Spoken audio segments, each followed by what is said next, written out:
Welcome to Season 2 of the Generational Dental Wealth Show. Season 2 is all about increasing dental financial IQ.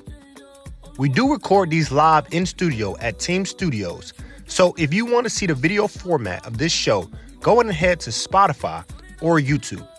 Let's hop into it. Hello. Welcome back to the Generational Dental Wealth Show. My name is Dr. Jermaine Affetti. My name is Kingsley Affetti, CPA. Today's going to be a fun conversation. Exciting. Before we get into it, though, man, what's going on with you? Nothing much, man. We're in post-tax season, so for the most part, all CPAs are hiding under a rock at this point, just trying to recover. So I have a few trips on the schedule. I'm heading out to the West Coast a little bit for some continuing education, as well as down to Jamaica, man. I haven't been to Jamaica, which is interesting because everybody goes to Jamaica or Mexico. Haven't been to either one of those, man. So I gotta get those off the bucket list, man. Jamaica's a good time, man. Jamaica's a good time. Like, random fact, Jamaica is one island. Like, people don't know, like, certain countries like Japan has thousands of islands. People think it's just Japan, one big island. It has thousands of islands, but Jamaica is one large island. Yeah. Fun fact, man. So, yeah, man, I hear congratulations are in order, man. I heard you bought a primary residence, man. Yeah, man. Yeah, just got the primary residence, and if you got one, man, it's trying to get furniture in, trying to decorate, and all the good things, man. But I'm definitely grateful, man. And that's one of the few things that I do like about my downtown condo is that it does not take much to furnish that place. Yeah, yeah. You give me about 2 days, and the whole thing is furnished and completely done, man. So yeah, congratulations, man. Congratulations, man. What's new with you, man? Man, nothing much, man. We got back from a conference in Phoenix, and we were able to add some new levels of systemizations to our practice that has like yielded great dividends, man. So it's just sometimes you got to work on your business, not necessarily in your business. Yep. And being a business owner, that's truly your biggest job, is to figure out the direction of your company, not necessarily be the one directing within your company, man. So that's been fun, man. That's been absolutely fun, man. That sounds good, man. I hear it's a lot of great, not so great sometimes, updates going on. Yeah. In the industry, me kind of being, on the non-clinical side, man. I'm just interested in hearing some takes, about what's kind of going on in the dental industry, dental space. Man, I hear it's a new phenomena, if you would call it, going on within the space. What is it called? Veneer techs? Veneer techs, man. Veneer techs. I don't know. What is that, man? I don't know how this came about. I don't know what group of people came together and thought this was a thing. Maybe they thought, hey, there's nail techs, there's hair techs. Why are there not veneer techs? Now, I understand there are dental assistants. Like, we don't need veneer techs. We have dental assistants, right? So if you haven't really heard or you've been living underneath a rock, man, there's been a whole phenomenon going on that has social media going crazy. It has all the different dental societies going wild, different institutions going crazy. And it's called veneer techs. These are individuals who take maybe a 2-day or 3-day course with an unlicensed teacher, and they are taught how to make veneers. Not necessarily the science behind teeth or anything like that, but how to make teeth look like veneers. And it's honestly very scary what's going on. About 6 months ago, there was a prominent football player who actually died from a dental abscess. Really? Yeah. Wow. Prominent. He played for the Buccaneers. So we actually used to see him play in Carolina very often because, Buccaneers in the same division, man. So seeing him die really woke a lot of people up to the importance of oral health care and understanding that this stuff is serious. This stuff can really factor into your overall health. So I think this is why the public is on a different level of alertness when this kind of stuff goes on with veneer techs, because it's understand that you might put the veneers on top of the teeth, but you're not dealing with the underlying disease underneath, right? Yeah. One thing that the veneer techs were talking about was veneer breath. Yeah, man. Well, what is that? It's a thing called veneer breath that when people get veneers, their breath starts to stink. It smells a little bit off. And if you're getting your veneers done by a licensed professional, you should not have veneer breath.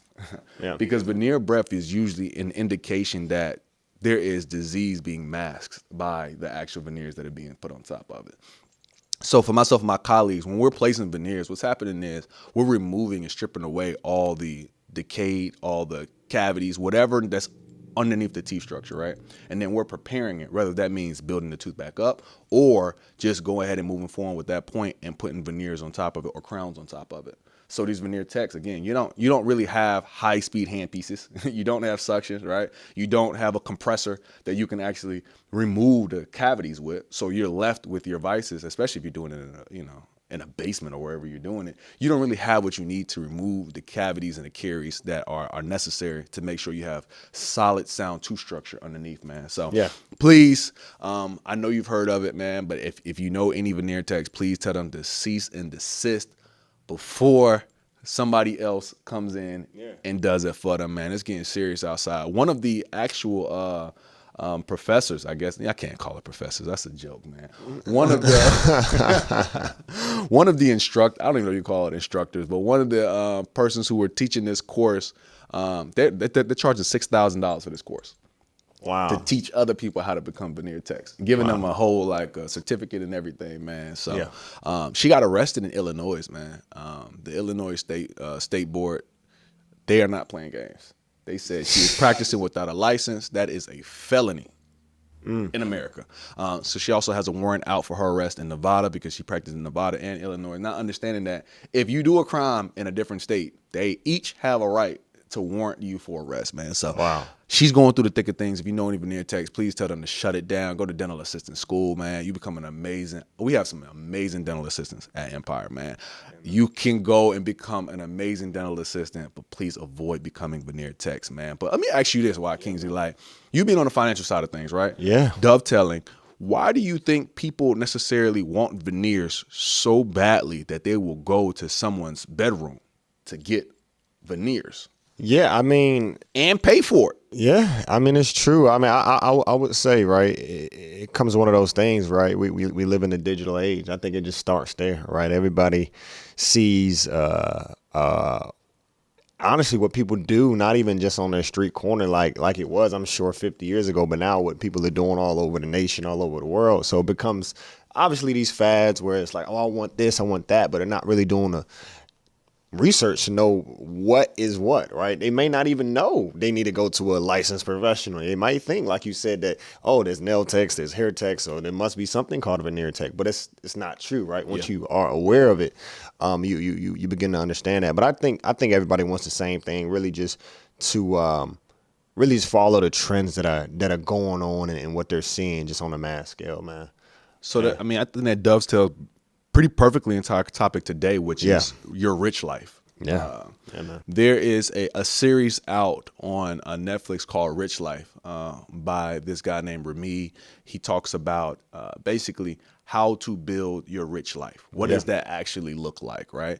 And the whole premise of it, right, is how do you spend extravagantly on the things that you want and cut spending drastically in the areas that don't move the needle for you, right? For instance, if you enjoy taking vacations is what gets you reset so you can do the best level of work you possibly can. But eating out doesn't really do it for you.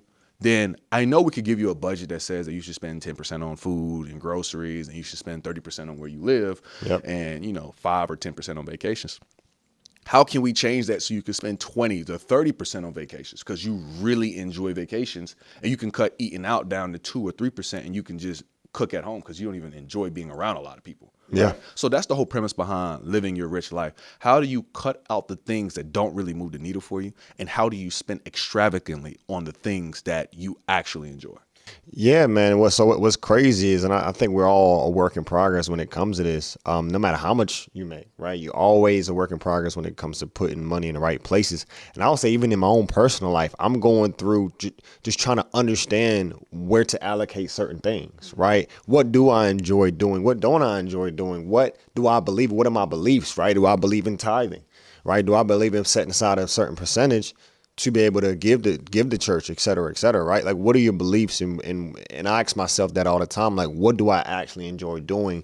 Really, because I think, at least in our household, right, we were always more on the more conservative side of spending money. We didn't really love spending money. We wanted to hold on to it. But at the same time, the older you get, the more you realize it's not about not spending money. It's about actually having an allocated portion of your money to spend so that you don't feel bad doing it. Exactly. And on the vice versa side, right, with the people that overspend, right, when you've set aside and you've allocated certain funds, then it's not a subjective decision anymore. It's an objective. Do I have it according to what I've allocated, or do I not have it according to what I allocated? It takes that subjective, touchy-feely part of money away a little bit, which I'm even going through in my own life, man. Man, I think we're all going through a journey. Like, unless you had like a financial guru who was teaching you everything along the way. Yeah. I mean, you could hit your first couple million and still don't know how you enjoy financial resources. You don't necessarily understand how to utilize them best.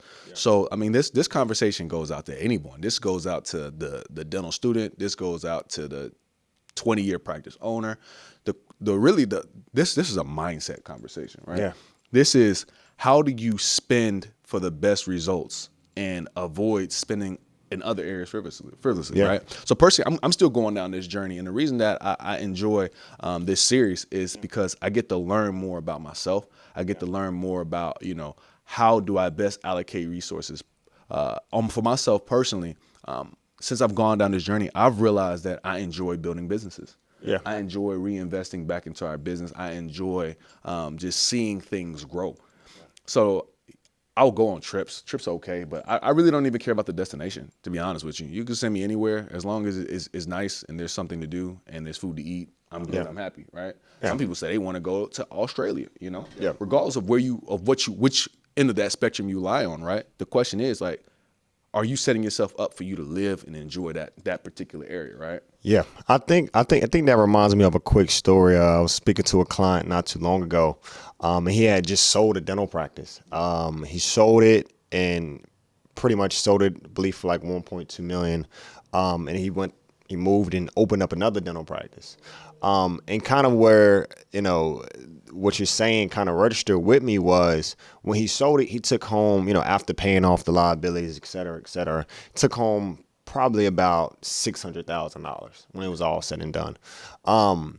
And we all know when you sell something, especially something as big as a whole dental practice and you're building, it's going to come with a big tax bill. And we calculated it. We did his taxes, and his tax bill came up to about $250,000. And, he had the cash initially to pay it, right? You got to remember, taxes are after the fact. So you really have to, like we're saying, right? You have to have a good psychology, a good relationship with money. His $250,000 tax bill, that wasn't due until the next April, right? And, when it came time, we're like, hey, this is how much the tax bill is going to be. We're thinking, okay, he set it aside. But in reality, he only set aside only about $70,000. And I was thinking to myself, I said, and I'm asking him, I'm just trying to figure out the psychology he has with money. And I'm like, where's the money? He's like, this tax bill might end up bankrupting me. And I'm thinking to myself, where did this end up going? Right. Well, and, he said he ended up putting it into a home. And then, pretty much he put pretty much $600,000 down on $1 million home. And I'm like, you're coming to closing about 60% of the value, like why? And in reality, right, like I said, it's not this conversation, even this example, is not about being good or bad, but he has a family. He has about 6 or 7 kids. He's a family guy, wife, everything. So his psychology with money may be, I need to make sure they're good. And at the end of the day, they have a roof over their head, right? But when you can take that subjectiveness out of it and you can say, okay, these are the real numbers, then you don't feel a little bit panicked. Like, if I don't put it all towards here, what if, something happened and I can't make the mortgage payments on this $1 million home, right? Maybe he's thinking I've already put so much down, so I don't have to worry about that. So, right, it's not to pick on him. It's not to say what he's done is totally incorrect, but it's saying when you don't have that financial objectiveness, clarity, right, confidence, then you can end up being on so far on either side of that spectrum, right? And so that's the conversation about the rich life, is not feeling panicked, not feeling scared, not feeling nervous or just anxiety around making money decisions, man. So what I really like about what you just said, it really turned a light bulb in my head, is the simple fact that the quote that, like, good intentions do not replace good habits, right? So the thing about money is that money doesn't have emotions. So when he chose to put the $600,000 into his home down payment, when in reality only $200,000 was required, in a way, that was a bit of an emotional decision, right? And I'm not here to say if it's a good emotion or a bad emotion. I'm just here to say that it was probably a little bit of an emotion. Yep. So money doesn't bring emotion to the equation. Yep. So when you're bringing an energy that's not matched by the other side, what happens is he's in a place where he has a great property and he has a great equity in it, but he might really become bankrupt by that decision. Yeah. So it's not necessarily his good. He probably had the best intention. He seems like he's probably a great guy too. But when it comes to finances, good intentions do not replace good habits. So the question is now, how do we start moving people from having the best intentions to start having good habits? Because our intentions have to match our habit sets.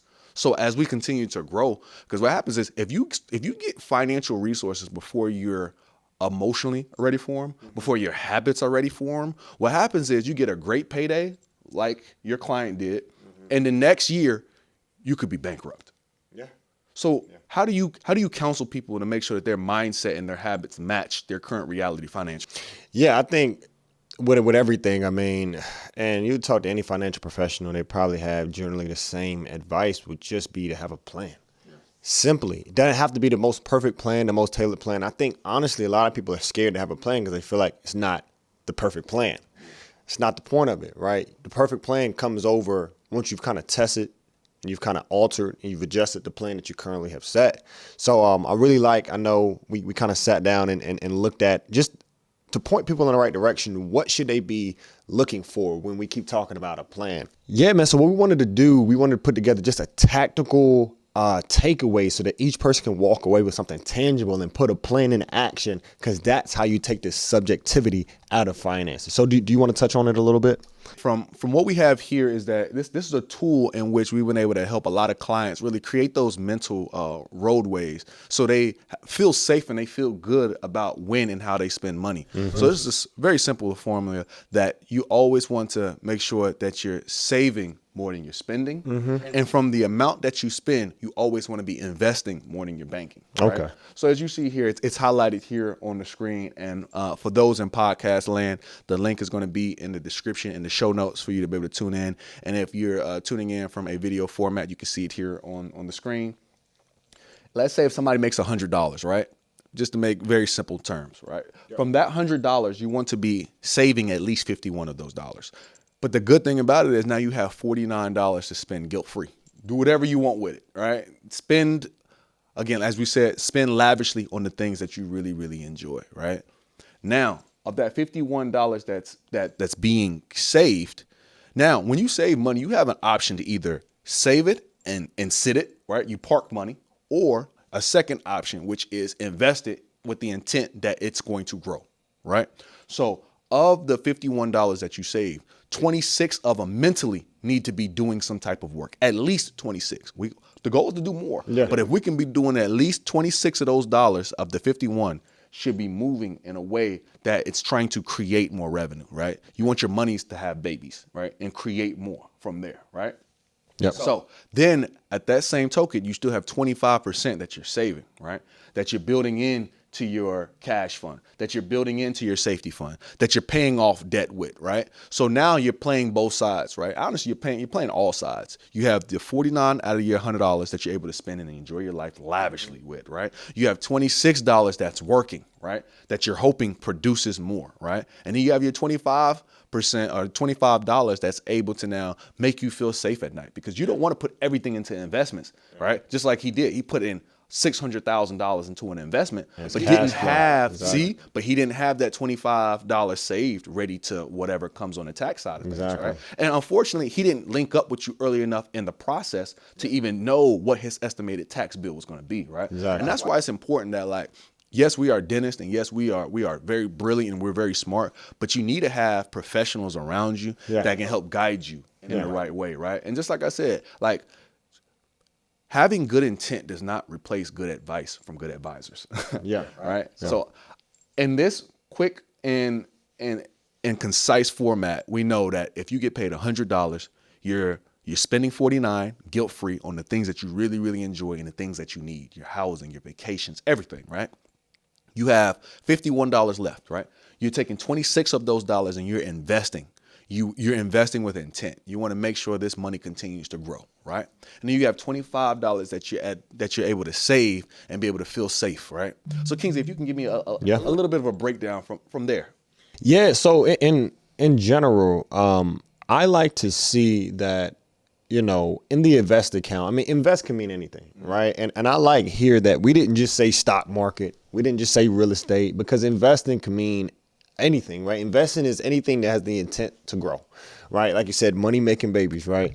So, right, out of the invest column, right, we talked about just 3 things right here, right? Invest in you, invest in your expenses, and invest in assets. And I see all of these as very powerful tools to, like we keep talking about, for generational dental wealth, right? From the standpoint, if you're not investing in you, right, you're never going to be able to do all of these other things. Even you listening to this podcast is investing in you, right? You going to dental school and learning the things that you need to learn to provide for you and your family is investing in you. So in general, right, a lot of people talk about investing in assets. I believe that is great, right? Stocks, right? You do have real estate. You do have businesses that you can start. You know, maybe you're a passive investor in some opportunities.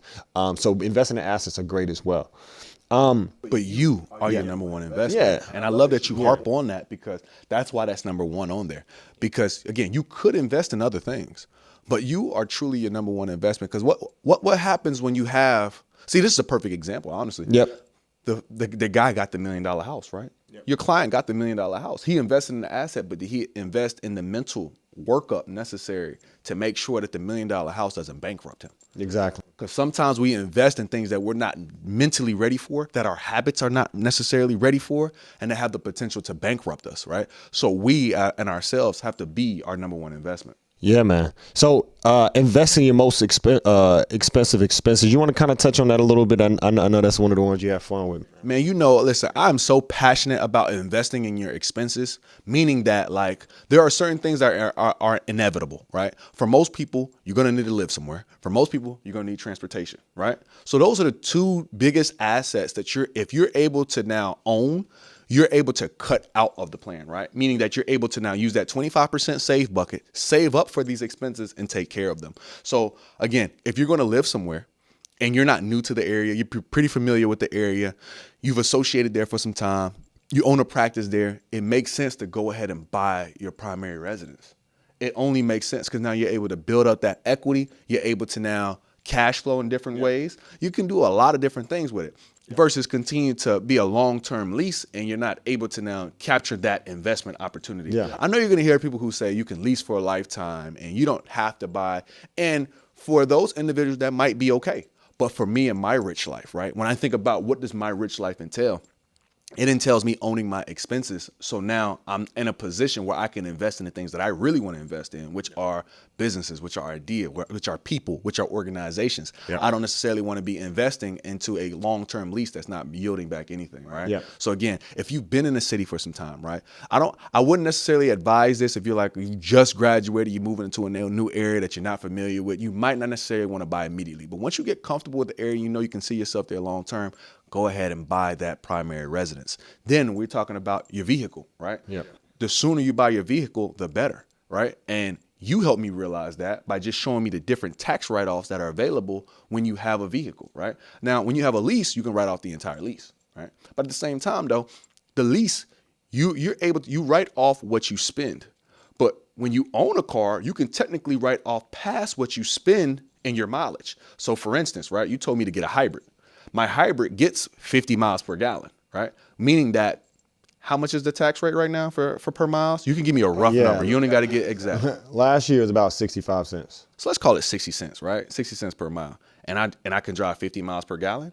Yep. That means basically per tank, I'm able to save a few $100s. And it might cost me $50 to fill up the tank, right? Yeah. So like when you're able to own your assets and your most expensive expenses, you're able to now create financial freedom out of literally thin air. Yeah. So for me personally, one of the biggest things after you invest in yourself is invest in your most expensive expenses.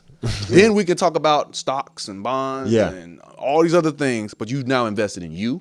You got the mental workup to do the things you need to do. You've invested and you own all your most expensive expenses. Now, if we talk about assets, what kind of assets are you usually seeing from your clients from a tax perspective? Yeah, great question. So in general, right, I'll just touch on the big two, right? We all hear about, like you said, stocks. We all hear about real estate. But within those, there's kind of subsectors, and I like to break it down as, right, in stocks, right, you can touch on a lot of different things. And this isn't going to be a financial advising session or anything by any means, but in general, right, like figuring out what it looks like for you to have an HSA, right? A health savings account, putting some money away for your health expenses while that's actually being invested in the stock market that can be going up, right? Thinking about Roth IRA, these words you might have thrown out before, but Roth IRA is just another way to invest into the stock market. And you do it in a tax advantage way. And obviously you have like the brokerage accounts, which you probably know, like a Robinhood, a Webull, just different platforms that allow you to invest into stocks. And in general, my favorite, right? We already talked about stocks. We've already talked about real estate. I think my personal favorite is investing in business. Whether that's in an active way, and you, even as a dentist, maybe having a 5 to 9, you doing something that you really like, a clothing brand or something. But I even think there's a lot of opportunities for you to be in passive opportunities.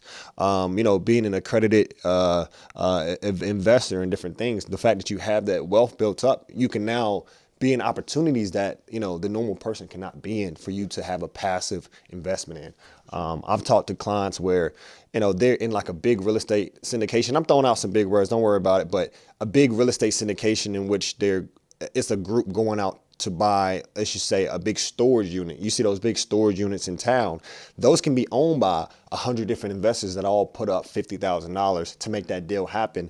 And they all sell that investment in like 5 years, and now they have a big lump sum that they just earned. So it's a lot of different ways. Yeah, that's good, man. That's good, man. So I love that you're harping on the asset component of things. And as we continue to go through this, the biggest thing is that the way you have enough to be able to invest in assets is first after you've invested in you. It's after you've invested in your most expensive expenses. And then really the biggest thing is you learn how to live your rich life. Yep. And you don't have to have it all figured out, right? But if we can start moving in those directions, because the goal is for you to have extra excess after you've now determined mentally, what do I want to spend on lavishly and what can I cut back on because I don't really care for? Yeah. You see what I'm saying? So for me personally, I don't like eating out. So going to nice fancy restaurants in different cities doesn't really move the needle for me, right? I love when my wife cooks, because I love the way she cooks. It's always flavorful. I can do it on our own time. That personally moves the needle for me. So I'm able to now cut back on food expenses by thousands, right? So because I enjoy that part of it. Again, like we talked about earlier, I don't really care for vacations in the most remote areas. I just want to be able to get away and be able to rest my mind a little bit, able to save now from vacations. Mm-hmm. Now, what I'm able to save from vacations and food, now I can invest back into myself. Then I can invest in my most expensive expenses. And then from there, whatever's left, now I can start investing into these different asset classes in a way that's comfortable, because you don't want to overstretch yourself trying to invest in assets and you leave yourself vulnerable like your client did. And now he might be facing bankruptcy. Yeah, it happens. It happens, man. Well, I hope this was insightful. I know I definitely got a lot out of it from talking veneers to talking this and talking that, man. But I think this was a really good episode. Anything else, man? I just want to be clear that he is my CPA, okay? Seek your CPA or your financial advisor for any financial advice. Yeah. These conversations are fly on the wall, giving you a glimpse into the conversations that him and I have. So please, everything that we discussed here was a personal conversation. If you have any type of questions, seek your CPA or contact Kingsley or contact somebody who can help you in your situation. Do not take this as tax or financial advice. Fun conversation, man. Thank you so much for your time. That's it. We'll see you next week. Peace. Peace.